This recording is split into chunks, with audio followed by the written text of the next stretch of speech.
వీరు వెరుగరు కనుక చాలు. ఆమేన్. హల్లెలూయా. వీరేమి చేయుచున్నారో వీరు వెరుగరు అని ఆయన క్షమించేటువంటి గుణము కలిగిన వాడే ఉన్నాడు, క్షమించే ప్రేమ కలిగిన వాడే ఉన్నాడు. అక్కడ ఒక మాట నేను చదివాను, సిలువ వేసినప్పుడు మంచినీళ్ళు ఎవరు? కొరడాలతో కొడతారు, ఈటలతో పొడుస్తారు, రాడ్లతో కొడతారు.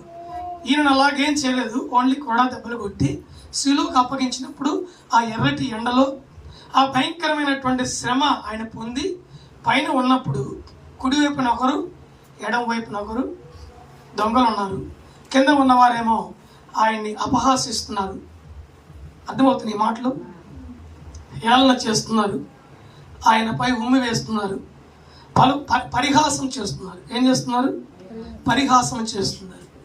అయినప్పటికీ ఆయన సమస్తము ఓర్చుకొని సహించుకొని ప్రేమ కలిగిన వాడు కనుక తండ్రి వీరేమి చేయుచున్నారు, వీరికి తెలియదు, వీరిని క్షమించమన్నాడు. క్షమించే గుణము అందరికీ ఉండదండి. ఉంటుందా? క్షమించే గుణము అందరికి ఉండదు. పరిశుద్ధుడైన యేసయ్యకి ఒక్కనికి తప్ప ప్రపంచంలో ఏ మానవునికి లేదు, ఏ రాజుగారికి కూడా లేదు. ఆమేన్. హల్లెలూయా.